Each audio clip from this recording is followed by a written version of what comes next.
मत्ती रचित सुसमाचार उसका 23 अध्याय उसके 39वें वचन को आपके सामने पढ़ रहा हूं। मत्ती रचित सुसमाचार उसका 23 अध्याय उसके 39वें वचन को, जहां पर यीशु ने यहूदियों से कहा, क्योंकि मैं तुमसे कहता हूं कि अब से जब तक तुम ना कहोगे कि धन्य है वो जो प्रभु के नाम से आता है, तब तक तुम मुझे फिर कभी ना देखो। यीशु ने यहूदियों को एक चिन्ह दिया और यीशु ने यहूदियों से कहा कि अब से जब तक तुम अपने मुंह से इस बात को नहीं बोलोगे कि धन्य है वो जो प्रभु के नाम से आता है, अदोनाय के नाम से आता है, तब तक मैं वापस नहीं आऊंगा। यीशु ने कहा कि तुम रोगे, तुम सिसकोगे। यीशु ने कहा तुम डेस्परेट हो जाओगे, लेकिन जब तक तुम अपने मुंह से ना बोलोगे कि धन्य है वो जो प्रभु के नाम से आता है, मैं तो वापस आऊंगा ही नहीं, मैं आऊंगा ही नहीं। आज जो यहूदी लोग इजराइल के अंदर रहते हैं और पूरी दुनिया के अंदर रहते हैं, वो यहूदी लोग जो है वो मसीह को लेकर के डेस्परेट होते चले जा रहे हैं। उनको किसी भी कीमत पर मसीह चाहिए, और इसीलिए जब इजराइल के अंदर कोई भी यहूदी रब्बी 100 साल की आयु का हो जाता है, तो वो सोचना शुरू कर देते हैं कि कहीं ये रब्बी ही मसीह तो नहीं है, क्योंकि यीशु को तो वो मसीह मानते नहीं है, तो रब्बियों के अंदर मसीह को ढूंढ रहे। अभी बीते कुछ साल पहले इजराइल के जो प्रधानमंत्री हैं बेंजामिन नेतन्याहू, उन्होंने इजराइल का जो मुख्य दैनिक अखबार है जेरूसलेम पोस्ट, उसके फ्रंट पेज के ऊपर पूरी दुनिया भर के यहूदियों से यह अपील करी कि सब मिलकर के प्रार्थना करो कि परमेश्वर मसीह को जल्द से जल्द इस संसार के अंदर भेज दे। आज पूरी दुनिया में जितने भी यहूदी आराधनालय पाए जाते हैं, जितने भी सिनगॉग्स पाए जाते हैं, खबाद हाउस पाए जाते हैं, उनमें 24 घंटे सातों दिन चेन प्रेयर सेल्स यहूदियों के द्वारा चलाए जा रहे हैं कि प्रभु मसीह को जल्द से जल्द इस संसार के अंदर भेज दे। यरूशलेम के अंदर परमेश्वर के मंदिर की टूटी हुई दीवार जो आज भी खड़ी हुई है, वहां पर 24 घंटे सातों दिन चेन प्रेयर सेल्स यहूदी रब्बी चला रहे हैं, फरीसी चला रहे हैं कि प्रभु मसीह को जल्द से जल्द इस संसार में भेज दे। लेकिन यीशु ने कहा मैं तो वापस आऊंगा ही नहीं उस दिन तक जब तक तुम ना कहोगे कि धन्य है वो जो प्रभु के नाम से आता है, मैं वापस आऊंगा ही नहीं, यीशु ने कहा। और ये वचन जो यीशु ने कहा, ये भजन संहिता 118 के अंदर पाया जाता है। लेकिन मेरे प्रियो, आज से कुछ साल पहले जो रब्बियों की परिषद है, रबैनिकल काउंसिल है यहूदिया और सामरिया में, सब मेरी बात सुने, जिनको नींद आ रही है वो भी बेचारे सुन लें।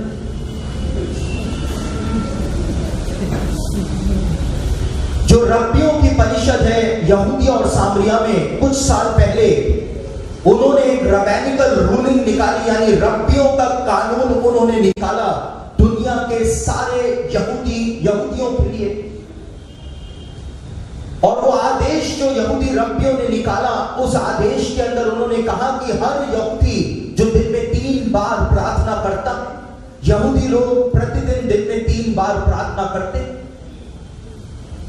और रब्बियों के उस आदेश में लिखा हुआ था कि हर यहूदी जो दिन में 3 बार प्रार्थना करता है, उसके लिए आवश्यक है कि वो अपनी प्रार्थना के अंदर एक वाक्य आवश्यक रूप से बोले। और उस आदेश में हिब्रू के अंदर वो वाक्य जो था वो लिखा हुआ था, बारूक हबा बेशेम अदोनाय, जिसका हिंदी के अंदर मतलब होता है धन्य है वो जो प्रभु के नाम से आता। यानी वही बात जो यीशु ने अपने शिष्यों के सामने यहूदियों को कही। यीशु ने कहा कि आपसे जब तक तुम ना कहोगे कि धन्य है वो जो प्रभु के नाम से आता है, मैं वापस आऊंगा ही नहीं।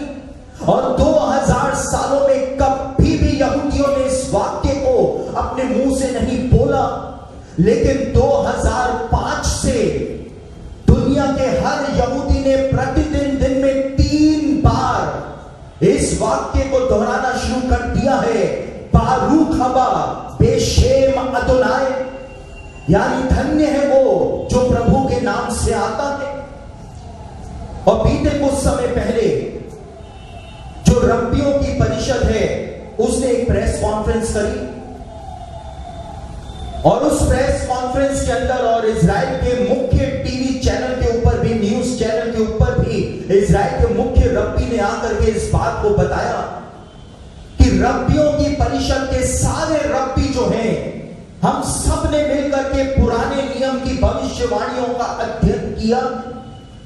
और अपने अध्ययन में हम इस निष्कर्ष के ऊपर पहुंचे हैं कि भविष्यवाणियों में मसीह के आने का जो समय बताया गया है,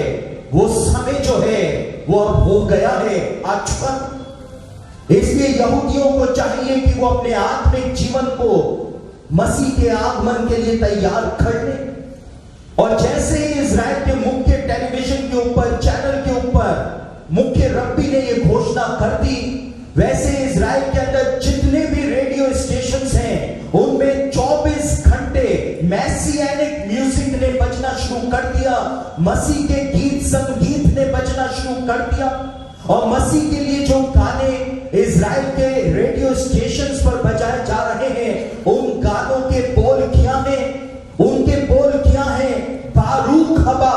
बेशेम अदोनाय, यानी धन्य है वो जो प्रभु के नाम से आता है। जो गीत इजराइल के अंदर बजाए जा रहे हैं हर रेडियो स्टेशन के ऊपर, उस गीत की एक झलक मैं आपको सुनाने जा रहा हूं। आप इस गीत को सुने जो इजराइल के अंदर 24 घंटे 7 दिन रेडियो स्टेशन के ऊपर आज बजाया जा रहा है, बारूक हबा बेशेम अदोनाय।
तो मेरे प्रियो, आप लोगों ने उस गीत की एक झलक सुनी जो इजराइल के अंदर बार बार हर जगह पर आपको सुनने को मिल जाएगा। और यीशु ने ये चिन्ह यहूदियों को दिया था कि जब तक तुम इस वाक्य को अपने मुंह से नहीं बोलोगे, मैं वापस नहीं आऊंगा। और आज 2000 सालों में पहली बार यहूदी जाति जो है वो उसी वाक्य को प्रतिदिन दिन में 3 बार बोल रही है, प्रार्थना में अपने मुंह से गुनगुना रही है, गा रही है उसी वाक्य को। ये इस बात का संकेत है कि यीशु के वापस आने का समय जो है वो अब हो गया। छोटे छोटे अपाहिज यहूदी बच्चे जो हैं वो आज परमेश्वर के मंदिर की टूटी हुई दीवार पर वहां पर जाते हैं, मोरिया पर्वत की चढ़ाई को चढ़ के जाते हैं और वहां पे जाकर के प्रार्थना कर रहे हैं कि प्रभु मसीह को जल्द से जल्द इस संसार में भेज दे, बारूक हवा बेशेम अदुनाई। ये सब कुछ पहली बार हमारी ही पीढ़ी में हो रहा है। कभी भी मसीह विश्वासियों ने ये नजारा जो है वो नहीं देखा।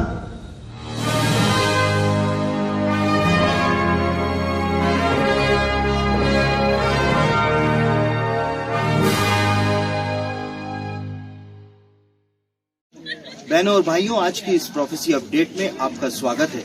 और आज की इस प्रोफेसी अपडेट को मैं सीधा सेंट कैथरीन मॉनेस्ट्री मिस्र से आपको दे रहा हूं, जहां पे माना जाता है कि इन पहाड़ों के अंदर परमेश्वर ने मूसा को 10 आज्ञाएं प्रदान करी थी। और भारतीय मसीहों का समूह हमारे साथ बाइबल की भविष्यवाणियों पर अध्ययन करने के लिए मिस्र में आया हुआ है। और कैसे भारतीय मसीहों ने बाइबल की भविष्यवाणियों के विषय में यहाँ पर जाना, आप इस प्री रिकॉर्डेड सेगमेंट में इसको देखें। तो चलिए, आप लोगों ने पिरामिड के बारे में गाइड से सारा एक्सप्लेनेशन सुन लिया है और आपने इस बात को जाना है कि इजिप्ट के लोगों ने, इजिप्ट के जो फिरौन थे, उन्होंने पिरामिड को बनाया था। लेकिन ये मैंने बार बार जब भी उसका एक्सप्लेनेशन दिया था, ट्रांसलेशन किया था, तो आपको कहा था इजिप्टोलॉजी ऐसा कहती है। मैंने ये नहीं कहा था कि इतिहास जो है वो ऐसा कहता है, क्योंकि आज जितने भी स्कॉलर्स पूरी दुनिया के अंदर पाए जाते हैं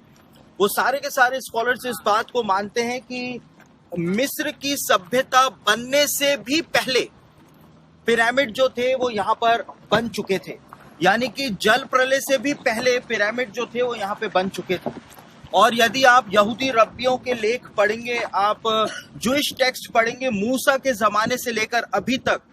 तो सारे के सारे जूइश टेक्स्ट के अंदर पिरामिड जो है उनको हनोक का खंबा कहा गया है, पिलर ऑफ इनोक कहा गया है। और कौन हनोक? वही हनोक जिसको बारे में उत्पत्ति की पुस्तक में बताया गया है कि परमेश्वर ने हनोक को जीवित ही स्वर्ग पर उठा लिया था। और क्यों इसको हनोक का खंबा कहा गया है? क्योंकि प्रथम शताब्दी का जो एक यहूदी इतिहासकार था जिसका नाम था जोसेफस वो व्यक्ति था जिसने यीशु मसीह के बारे में भी अपनी इतिहास की पुस्तकों के अंदर लिखा है। और जोसेफस ने इस बात को अपनी इतिहास की पुस्तक के अंदर बताया था कि परमेश्वर ने आदम को, किसी और को नहीं, आदम को एक भविष्यवाणी प्रदान करी थी। और आदम को जो भविष्यवाणी परमेश्वर ने प्रदान करी थी उसके 2 भाग थे। और परमेश्वर ने आदम को कहा था कि इस पृथ्वी का विनाश जो है वो 2 बार होगा। पहला विनाश जो होगा वो पानी के द्वारा होगा और दूसरा विनाश जो होगा वो आग के द्वारा होगा। और पहला विनाश पृथ्वी का पानी के द्वारा जो था वो नूह की जल प्रलय के समय हो चुका है। और इसीलिए जोसेफस ने अपनी इतिहास की पुस्तक में लिखा था कि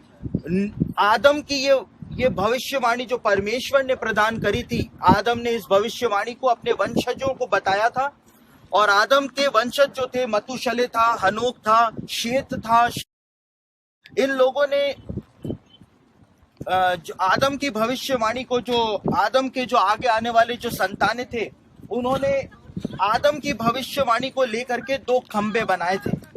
और 2 खंबे उन्होंने एक ईंट का बनाया था और एक पत्थर का बनाया था। और इसलिए बनाया था क्योंकि जितना भी ज्ञान परमेश्वर ने आदम को दिया था, आदम के वंशजों को दिया था, जितना भी हाईटेक ज्ञान था, चाहे वो एस्ट्रोलॉजी का हो, एस्ट्रोनॉमी का हो, चाहे वो और किसी भी प्रकार का मेजरमेंट्स का हो, मैथ्स का हो, हर प्रकार का जो ज्ञान था वो परमेश्वर ने आदम और उसके वंशजों को दिया था। वो ज्ञान नष्ट ना हो जाए, इस वजह से उन्होंने 2 खंबे बनाए थे, ईंट का और पत्थर का, ताकि अगर जल प्रलय में ईंट का खंबा नष्ट हो जाए तो पत्थर का बच जाए, पत्थर का नष्ट हो जाए तो ईंट का बच जाए। और 2 खंबे बनाए थे और उन्होंने सीरियाद देश के अंदर वो 2 खंबे बनाए थे। और बाइबल के स्कॉलर्स, यहूदी रब्बी सब इस बात को बताते हैं कि सीरियाद देश जो था वो मिस्र देश हुआ करता था और मिस्र के इस जगह पर गीजा के अंदर उन्होंने 2 खंभों को बनाया था। और इसी वजह से हनोक जो था उसने अपने स्वर्ग पर उठाए जाने से पहले इस पिरामिड को बनाया था और इसी वजह से इसको हनोक का खंबा कहा जाता है। इसको पिरामिड, जो आप बार बार शब्द सुनते हैं पिरामिड पिरामिड, पिरामिड का मतलब होता है आग का खंबा, पायरामिड, आग का खंबा कहा जाता है। क्यों इसको आग का खंबा कहा जाता है प्राचीन काल से? क्योंकि पृथ्वी का आदम को जो भविष्यवाणी परमेश्वर ने दी थी उसके अनुसार पृथ्वी का पहला विनाश पानी के द्वारा हो चुका है, लेकिन पृथ्वी का दूसरा विनाश जो है वो आग के द्वारा होना बाकी रह गया है। आग के द्वारा, यानी कि नरक की आग के द्वारा विनाश जो है वो होना बाकी रह गया है और इसीलिए इसको आग का खंबा यानी कि पिलर ऑफ फायर, पिरामिड के नाम से जाना जाता है। लेकिन कहानी यहीं पर ही समाप्त नहीं होती है। यशाया उसके 19 अध्याय के पहले और दूसरे वचन को आप पढ़ेंगे तो वहां पे लिखा हुआ है कि सेनाओं का यहोवा अंत के दिनों में मिस्र देश के अंदर आएगा और मिस्र देश में जब सेनाओं का यहोवा आएगा तो मिस्र के अंदर गृह युद्ध छिड़ जाएगा। मिस्री एक दूसरे को मारेंगे, काटेंगे। और ये भविष्यवाणी यशाया की जो 2750 साल पहले की है वो 2010 से मिस्र के अंदर पूरी होनी शुरू हो चुकी है, जब मिस्र जो है वो गृह युद्ध की आग में 2010 से ही जल रहा है। और आज सुबह जैसा गाइड ने बताया कि 2011 से पहले का मिस्र अलग था, 2011 के बाद का मिस्र जो है वो पूरी तरह से अलग हो चुका है, क्योंकि क्रांति की वजह से मिस्र जो है वो तबाह होता चला जा रहा है। लेकिन यशाया के 19 अध्याय के 20वें वचन में लिखा हुआ है कि उस समय जब ये सब कुछ चल रहा होगा तो मिस्री लोग जो है वो यहोवा की दुहाई देना शुरू कर देंगे और मिस्री जब यहोवा की दुहाई देना शुरू कर देंगे उस समय सेनाओं का यहोवा मिस्रियों को बचाने के लिए एक उद्धारकर्ता और रक्षक को भेज देगा। और इसी गृह युद्ध की आड़ में जितने भी कॉप्टिक मसीही लोग मिस्र के अंदर रहते हैं उन पर इतना अत्याचार किया गया, 2010 से लेकर अभी तक इतना अत्याचार किया जा रहा है कि मिस्री मसीही रोज रात को शहरों के बाहर जमा हो जाते हैं और पूरी रात यीशु मसीह के नाम को चिल्लाते रहते हैं कि यीशु आ जाए और उनको बचा ले। और बाइबल में लिखा हुआ है यशाया 19:20 में कि जब मिस्री यहोवा की दुहाई देना शुरू कर देंगे तो यहोवा उनको बचाने के लिए एक उद्धारकर्ता और रक्षक को भेज देगा, यानी कि मसीह को इस संसार में वो भेज देगा। लेकिन उसी 19 अध्याय के 18वें वचन को आप पढ़ेंगे तो वहां पे लिखा है कि उस समय, किस समय? जब मिस्र के अंदर गृह युद्ध छिड़ जाएगा और जब मिस्री मसीही यहोवा की दुहाई देना शुरू कर देंगे उस समय मिस्र देश के बीच में यहोवा की एक वेदी होगी और मिस्र की सीमा पर यहोवा के लिए एक खंबा जो है वो खड़ा किया जाएगा। मिस्र के बीचों बीच, मैंने आपको कल से बताया कि मिस्र जो था वो 2 भागों में बटा हुआ था, नॉर्थ और साउथ में, और ये गीजा का जो प्लेटो है वो नॉर्थ और साउथ के बिल्कुल बीचों बीच पाया जाता है। दूसरी ओर लिखा हुआ है कि वो मिस्र के बीचों बीच तो एक वेदी होगी, लेकिन मिस्र की सीमा पर यहोवा के लिए एक खंबा खड़ा किया जाएगा। जो नॉर्थ वाला पार्ट मिस्र का हुआ करता था उसकी सीमा और जो साउथ वाला पार्ट हुआ करता था उसकी सीमा पर ही ये पिरामिड जो है वो बना हुआ है। इसीलिए वहां पे लिखा गया है कि सीमा पर खंबा पाया जाएगा और इसको खंबा ही कहा जाता है, आग का खंबा, पिरामिड, पायरामिड जिसको कहा जाता है। तो परमेश्वर ने कहा था कि जिस समय ऐसा होना शुरू हो जाएगा उस समय वो खंबा वहां पर खड़ा हुआ होगा जो परमेश्वर को इस बात की याद दिलाएगा कि पृथ्वी का आग के द्वारा विनाश किया जाना जो है वो बाकी है। जिस प्रकार से परमेश्वर ने नूह के समय अपना मेघ धनुष आसमान के अंदर रखा, बादलों में रखा, उसी प्रकार से परमेश्वर ने पिरामिड को इस दुनिया में रखा है इस बात का ऐलान करने के लिए कि पृथ्वी का एक बार और विनाश होना जो है वो बाकी रह गया है। तो आप हजारों सालों पुरानी भविष्यवाणी को यहाँ पर अपनी आंखों से देख रहे हैं जो परमेश्वर ने आदम को प्रदान की थी, जिसके बारे में यशाया ने भी एक झलक अपनी भविष्यवाणी में प्रदान की। प्रेज द लॉर्ड दोस्तों, आज की इस प्रोफेसी अपडेट में आपका स्वागत है और आज की ये प्रोफेसी अपडेट मैं सीधा यरूशलेम की वेलिंग वॉल से आपको दे रहा हूँ। और भारतीय मसीहों का समूह हमारे साथ इजराइल की यात्रा पर आया हुआ है बाइबल की भविष्यवाणियों पर अध्ययन करने के लिए। तो आप इस प्री रिकॉर्डेड सेगमेंट में देखिए कि किस प्रकार से भारतीय मसीहों का समूह हमारे साथ यहाँ पर बाइबल की भविष्यवाणियों का अध्ययन कर रहा है। तो अंग्रेजी के अंदर वैली ऑफ जिजरील कहा जाता है और ये इजराइल की तराई जो है, जो आपको सामने दिखाई दे रही है, प्रकाशित वाक्य 16 अध्याय के अंदर हर मगिदोन शब्द का उपयोग किया गया है कि अंत के दिनों में हर मगिदोन के अंदर एक बहुत बड़ा युद्ध होगा जिसको अंग्रेजी में आर्मगेडन के नाम से जाना जाता है। जो यीशु मसीह जब वापस आएगा तो 20 करोड़ की जो सेनाएं होंगी वो इस स्पॉट के ऊपर जमा होंगी और यीशु मसीह उस 20 करोड़ की सेना को हराने के लिए इस जगह पर अपने सेकंड कमिंग पर रैप्चर में नहीं, सेकंड कमिंग पर यहां पर आएगा। और जब यीशु मसीह वापस आएगा तो हम लोग जो बादलों पर पहले ही 7 साल पहले उठा लिए जाएंगे, हम भी यीशु मसीह के साथ इसी स्पॉट पर वापस आएंगे। तो आप जिस स्थान को देख रहे हैं ये हमारा फ्यूचर है जहां पर हम लोग यीशु मसीह के साथ भविष्य के अंदर आने वाले हैं। और यीशु मसीह यहाँ पर आकर के अपनी स्वर्गीय सेना के साथ पहले 20 करोड़ की सेना को हराएगा और उसके बाद यीशु मसीह यहाँ से वापस से आसमान में उठ के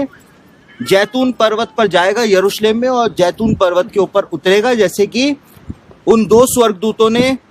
प्रेरितों के काम पहले अध्याय के अंदर 11वें वचन में भविष्यवाणी करी थी कि यही यीशु नासरी जैसे बादलों पर स्वर्ग पर उठा लिया गया है, वैसे ही एक दिन वापस इसी जैतून पर्वत पर आएगा। तो आप अपने फ्यूचर को सामने देख रहे हैं कि किस प्रकार से यीशु के साथ हम इसी आर्मगेडन वैली में हर मगिदोन के युद्ध लड़ने के लिए यीशु के साथ आएंगे और यहीं पर ही यीशु परमेश्वर के राज्य की स्थापना कर देगा जब वो सारे ह्यूमन आर्मीज जो है उनको यहाँ पर पराजित कर देगा। इस प्रकार से मेरे प्रियो आप लोगों ने देखा कि कैसे बाइबल की भविष्यवाणियां हमारे समय में, हमारे ज़माने के अंदर आज पूरी हो रही हैं। और जब बाइबल की भविष्यवाणियां हमारे समय में पूरी हो रही हैं, जैसे जिजरील की तराई के अंदर परमेश्वर अद्भुत रूप से अब काम करने जा रहा है, कैसे वहाँ पर सेनाएं जमा होंगी, कैसे यीशु वहाँ पर आकर के वो मानव सेनाओं का खात्मा करके परमेश्वर के राज्य को धरती पर स्थापित करेगा, वो सब बातें आपने सुनी। लेकिन मूल बात यह है कि क्या हमारा जीवन यीशु के दूसरे आगमन के लिए तैयार है या नहीं है। यदि हमारा जीवन यीशु के दूसरे आगमन के लिए तैयार नहीं है तो समय आ गया है कि हम अपने जीवन को यीशु के दूसरे आगमन के लिए तैयार करें। बिल्कुल वैसा का वैसा हो रहा है। एक पूरा ब्लूप्रिंट जो है भविष्यवाणियों का तैयार है, जिसके द्वारा कोई भी ऐसा व्यक्ति जिसका विवेक जगा हुआ है वो इस बात को समझ सकता है, जान सकता है कि आज वास्तव में ही कुछ अद्भुत काम इस संसार में हो रहा है। लेकिन एक तरफ जहां भविष्यवाणियां पूरी हो रही हैं, उसी समय दूसरी तरफ इजराइल जो है वो आज एक संकट में फंस गया है। इजराइल जो है उसकी ईरान देश के साथ दुश्मनी जो है वो बढ़ती चली जा रही है और ईरान देश की जो सरकार है उसने कहा है कि जिस दिन उनका परमाणु कार्यक्रम पूरा हो जाएगा तो पहला परमाणु मिसाइल जो है वो सीधा इजराइल के ऊपर मारेंगे और इजराइल का नामो निशान दुनिया के नक्शे के ऊपर से मिटा देंगे। और जैसे ही ईरान की सरकार ने यह घोषणा करी, वैसे ही इजराइल के प्रधानमंत्री जो हैं बेंजामिन नेतन्याहू, उन्होंने भी एक प्रेस कॉन्फ्रेंस करके ये बात दुनिया को बता दी कि इससे पहले कि ईरान हम पर हमला करे, हम ईरान पर हमला करके ईरान की अकल ठिकाने लगा देंगे। लेकिन जैसे ही इजराइल ने इस बात को बोला, वैसे ही रूस जो है वो ईरान के पक्ष में आ गया और रूस ने अपनी परमाणु मिसाइल ईरान के अंदर नियुक्त कर दी। दूसरी तरफ जो है चीन जो है वो ईरान के पक्ष में खड़ा हो गया और चीन ने अपने वायुसेना के जो लड़ाकू विमान हैं उनको 24 घंटे 7 दिन हाई अलर्ट के ऊपर रखा हुआ है कि जैसे ही इजराइल ईरान पर हमला करे तो चीन की वायुसेना के लड़ाकू विमान जो हैं वो इजराइल पर हमला करने निकल जाएंगे। और दुनिया के आधे से भी ज्यादा देश जो हैं वो इजराइल के खिलाफ आज हो चुके हैं। और इसी वजह से, क्योंकि इजराइल दुनिया में अलग थलग पड़ गया था, सन 2016 के जनवरी के महीने में इजराइल के प्रधानमंत्री जो थे वो अमेरिका के भूतपूर्व राष्ट्रपति बराक ओबामा से मिलने व्हाइट हाउस पहुंचे और उन्होंने राष्ट्रपति महोदय से कहा कि आप मुझे ईरान पर हमला करने की अनुमति दे दीजिए, क्योंकि यदि ईरान को नहीं रोका गया तो इजराइल का नामो निशान केवल इतिहास की पुस्तकों में ही पाया जाएगा। लेकिन अमेरिका के जो भूतपूर्व राष्ट्रपति थे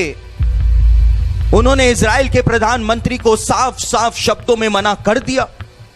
और उन्होंने कहा कि यदि ईरान परमाणु हथियार बना रहा है तो उसको बनाने दिया जाए। और कई बिलियन डॉलर की आर्थिक सहायता राशि उसी समय इजराइल के प्रधानमंत्री के सामने ही दस्तखत करके राष्ट्रपति ओबामा जो थे उन्होंने ईरान के लिए उसको पास कर दिया। और इजराइल के प्रधानमंत्री जो थे उस चीज को देख करके जल गए। और उसके बाद ये तस्वीर जो आप देख रहे हैं, इसी सभा में, इसी मीटिंग में इजराइल के प्रधानमंत्री ने राष्ट्रपति ओबामा को एक कहानी सुनानी शुरू करी और इजराइल के प्रधानमंत्री ने कहा कि राष्ट्रपति महोदय मेरी बात ध्यान से सुनिए। आज से कई हजार साल पहले भी ये ईरान के जो लोग थे ये हम यहूदियों के खिलाफ खड़े हुए थे। बाइबल के अंदर ईरान को फारस नाम से संबोधित किया गया है। और इजराइल के प्रधानमंत्री ने कहा कि ये फारस के जो लोग थे आज से हजारों साल पहले भी हमारे खिलाफ खड़े हुए थे, रानी एस्तर के समय में। और उस समय भी इन्होंने ऐसा ही एक षड्यंत्र बनाया था कि एक ही दिन में सारे यहूदियों को मार डाला जाए। लेकिन परमेश्वर ने रानी एस्तेर को भेज करके उस षड्यंत्र को विफल कर दिया था। और इन्होंने राष्ट्रपति ओबामा से कहा कि राष्ट्रपति महोदय इस बात को याद रखना कि परमेश्वर हम यहूदियों को तो कैसे भी बचा लेगा, लेकिन उसके बाद आपका क्या होगा। और उसके बाद उन्होंने इजरायली सरकार की तरफ से ये स्क्रॉल जो था वो राष्ट्रपति ओबामा को गिफ्ट किया। और ये स्क्रॉल जो है मेरे प्रियो, इसके ऊपर एस्तेर की पुस्तक हिब्रू भाषा में पूरी लिखी हुई है एक ही स्क्रॉल पर। और इजराइल के प्रधानमंत्री ने राष्ट्रपति ओबामा से कहा कि व्हाइट हाउस में अपने दफ्तर की दीवार पर सामने की तरफ आप इस स्क्रॉल को लगाना, क्योंकि जब जब आप इस स्क्रॉल को देखोगे, इस एस्तर की किताब को दीवार पर टंगा देखोगे, तो आपको यह बात समझ में आ जाएगी कि हम यहूदियों का कोई कुछ भी नहीं उखाड़ सकता है, क्योंकि परमेश्वर हमारी ओर है। और उसके बाद वो वहां से निकल करके इजराइल चले गए और इजरायली सेना को उन्होंने आदेश दिया कि 24 घंटे 7 दिन हाई अलर्ट पर रहो, क्योंकि मैं किसी भी समय ईरान पर हमला करने का आदेश दे सकता हूं। और मेरे प्रियो, इजराइल जो ईरान के ऊपर हमला आता है उसके बारे में आपको एक भविष्यवाणी जो है वो यिर्मयाह भविष्यवक्ता की पुस्तक उसका 49th चैप्टर और उसके 34 से 36 के अंदर मिल जाएगी। यिर्मयाह 49, 34 से 36 में एक अद्भुत भविष्यवाणी परमेश्वर ने दर्ज कराई है। यहां पे परमेश्वर कहता है, यहूदा के राजा सिदकिय्याह के राज्य के आरंभ में यहोवा का यह वचन यिर्मयाह भविष्यवक्ता के पास एलाम के विषय में पहुंचा।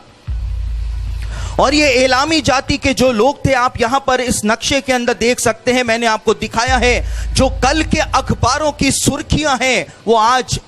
ही आप समझ रहे हैं कि कल अखबारों में क्या छपने जा रहा है।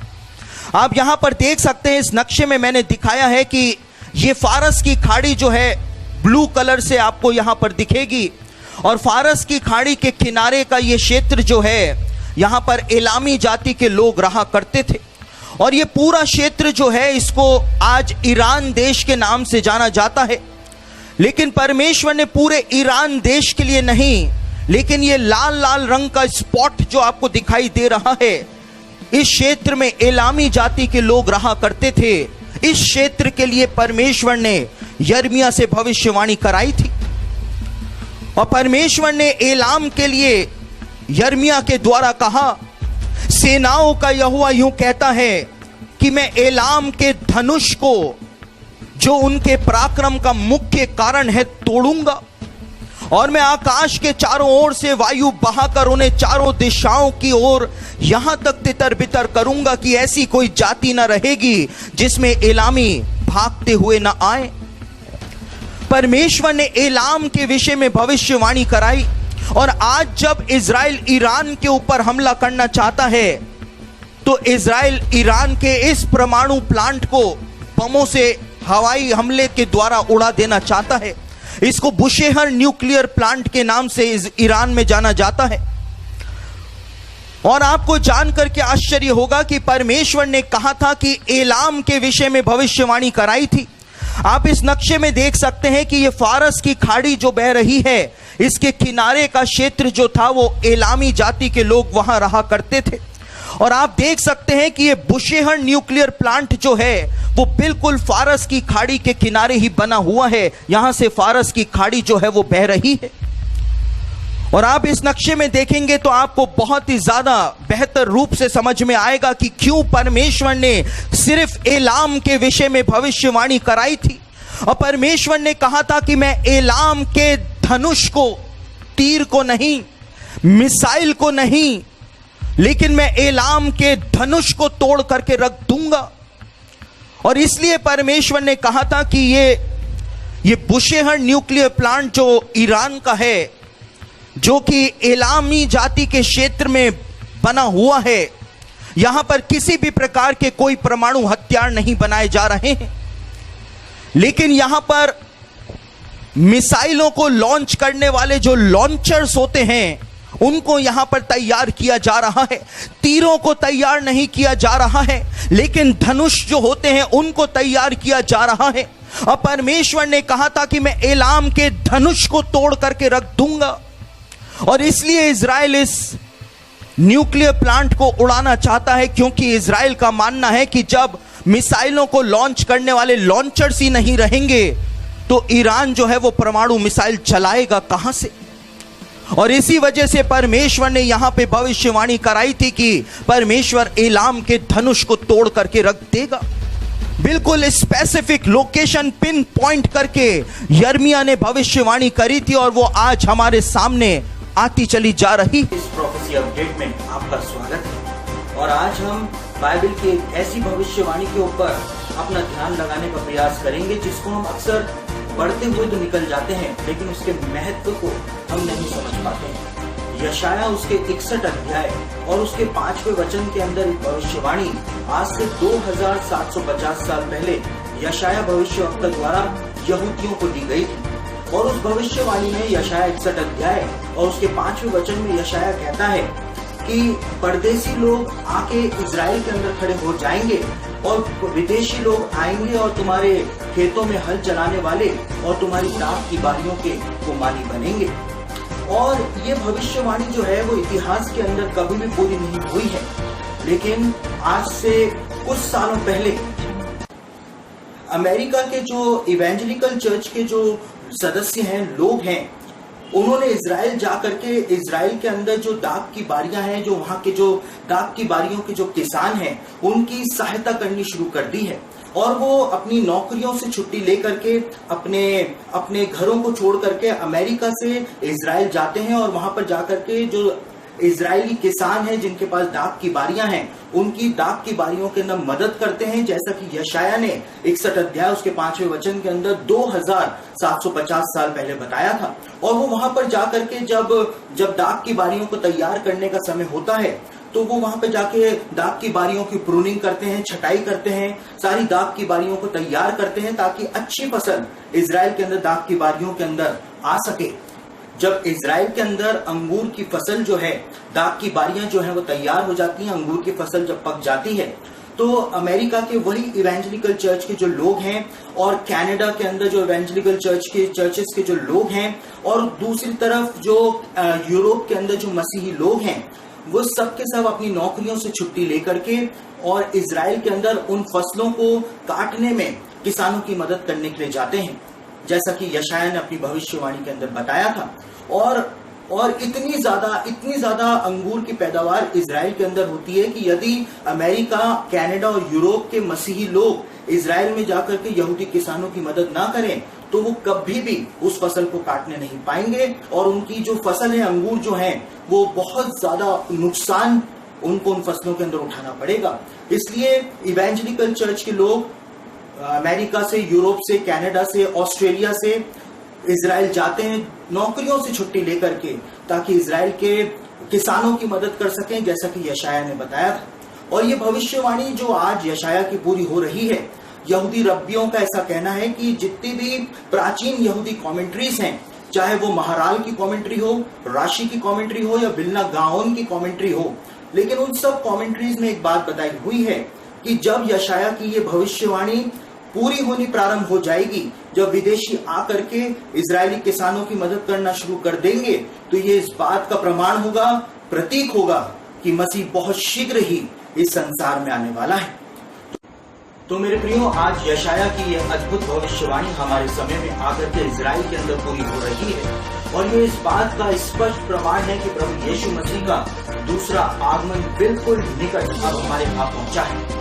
और यदि आप बाइबल की भविष्यवाणियों पर और भी ज्यादा गहराई से अध्ययन करना चाहते हैं तो एक बिल्कुल नई बुक इस समय मैंने लिखी है, जिसका नाम है रब्बियों के प्राचीन रहस्य। 326 पेजों की इस पुस्तक के अंदर आप इस बात को जानने पाएंगे, समझने पाएंगे कि किस प्रकार से आज बाइबल की भविष्यवाणियां इजराइल के अंदर पूरी हो रही हैं और किस प्रकार से यहूदी रब्बी उन भविष्यवाणियों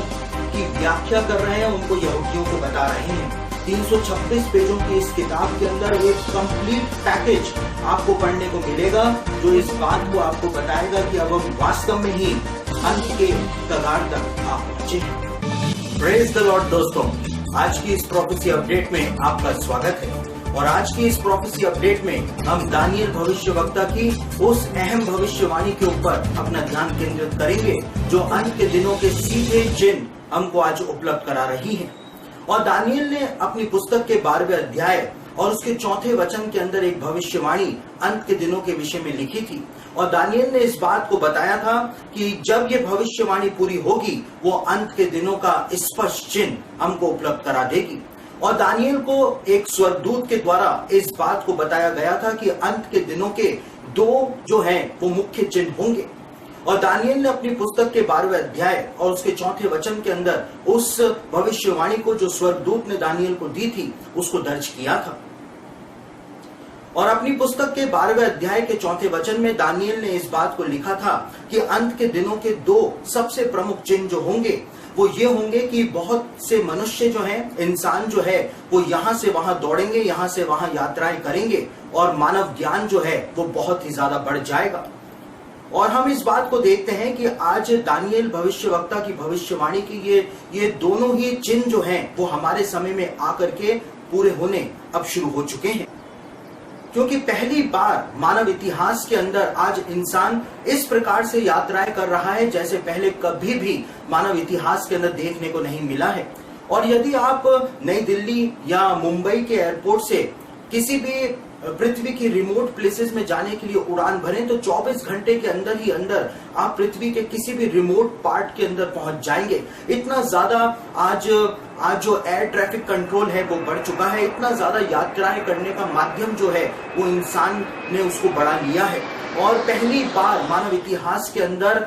बीते 100 सालों में इंसान ने हवा के अंदर भी यात्राएं करनी शुरू कर दी हैं, जैसा कि पहले मानव इतिहास में कभी भी देखने को नहीं मिला है। और मेरे प्रियो, यदि आप विमान से यात्रा करें और जब आपका विमान बादलों के ऊपर हो और आप जब विमान में बैठे हुए उन बादलों को जब आप देखते हैं तो आप इस बात को समझने का प्रयास करें कि मानव इतिहास में हमसे पहले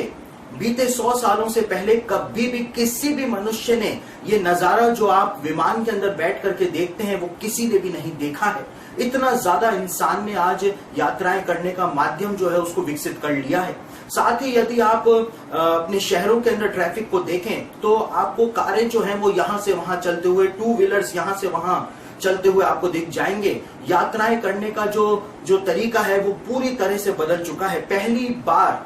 मानव इतिहास के अंदर इंसान ने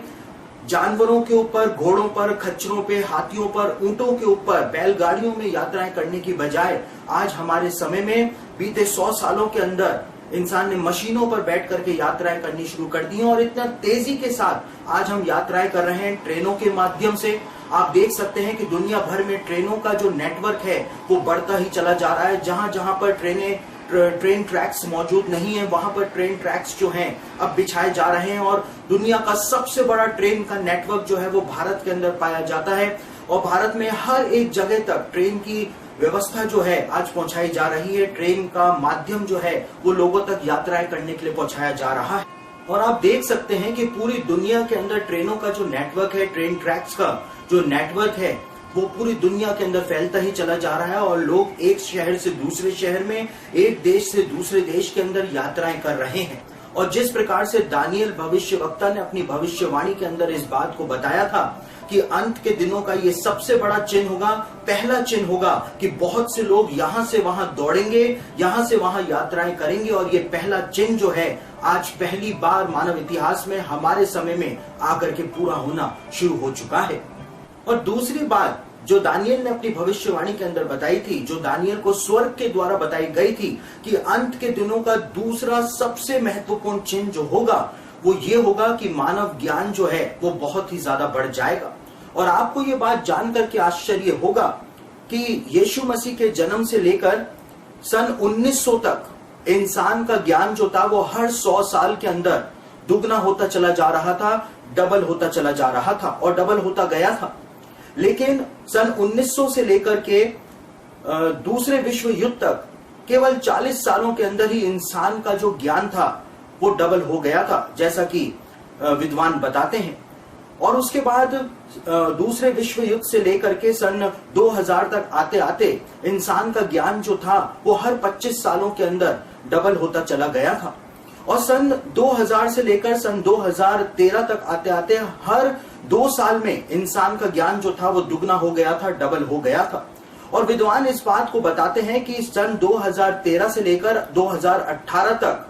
आते आते हर 18 घंटे के अंदर इंसान का ज्ञान जो है वो दुगना होता चला जा रहा है, इंसान का ज्ञान जो है वो बढ़ता ही चला जा रहा है। और विद्वान इस बात को बताते हैं कि इंटरनेट के विकास के बाद से इंसान का ज्ञान जो है वो बहुत तेजी के साथ बढ़ता ही चला जा रहा है, क्योंकि आज इंटरनेट के माध्यम से हर प्रकार की जानकारियां जो हैं वो इंटरनेट के ऊपर उपलब्ध हैं। और कोई भी व्यक्ति जो है वो किसी भी चीज को यदि जानना चाहता है, सीखना चाहता है, चाहे वो भाषाएं हो, तो आज भाषाओं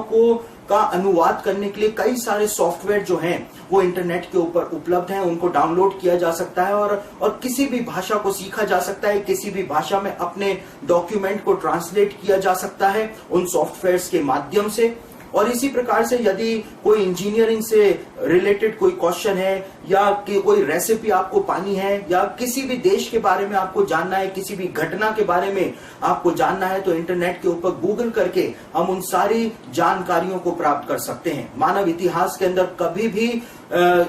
जो जानकारियां हैं, मानव इतिहास के अंदर कभी भी ज्ञान का ऐसा विस्फोट कभी भी देखने में नहीं आया है जैसा कि हमारे समय में आकर के ज्ञान का ये विस्फोट जो है वो हो रहा है। दानियल ने अपनी भविष्यवाणी के अंदर अंत के दिनों के बारे में बताया था कि अंत के दिनों में मानव ज्ञान जो है वो बहुत ही ज्यादा बढ़ जाएगा। और पहली बार आज हमारे समय में आकर के मानव ज्ञान जो है वो बहुत ही तेजी के साथ बढ़ता चला जा रहा है। तो मेरे प्रियो, इस प्रकार से हम देखते हैं कि कैसे दानियल भविष्यवक्ता के द्वारा की गई ये भविष्यवाणी जो है वो आज हमारे समय में आकर के 100% पूरी होती चली जा रही है। और दानियल भविष्यवक्ता ने अंत के दिनों के जो 2 चिन्ह बाइबल के अंदर प्रदान किए हैं वो जब हमारे समय में आकर के पूरे हो रहे हैं, तो इसका स्पष्ट अर्थ है कि हम अंत के दिनों में अपना जीवन व्यतीत कर रहे हैं। तो हमको किसी भी प्रकार के भ्रम में नहीं फंसना है और हमको अंत के दिनों के लिए अपने आप को तैयार करना है। परमेश्वर के राज्य के लिए अब अपने आप को हमको तैयार कर लेना है। बहुत सारे लोग इस बात को कहते हैं, बहुत सारे लोग तर्क देते हैं कि ये भविष्यवाणियां जो है इस समय पूरी नहीं हो रही हैं और अंत जो है अभी नहीं आएगा। बहुत सारे लोग इस विषय में विवाद करते हैं, लेकिन मेरे प्रियो, बाइबल में साफ लिखा है कि हमको विवाद के अंदर नहीं फंसना है, हमको सत्य को देखना है, अपने विवेक का इस्तेमाल करना है। और यदि बाइबल में लिखी हुई बातें जब इस युग के अंदर आकर के पूरी हो रही हैं, तो हमको किसी के साथ भी विवाद के अंदर नहीं फंसना है, चाहे कोई विश्वास करे या ना करे कि बाइबल की भविष्यवाणियां पूरी हो रही हैं। लेकिन हमको हर एक चीज को देख करके अपने आत्मिक जीवन को यीशु के दूसरे आगमन के लिए अब तैयार कर लेना चाहिए।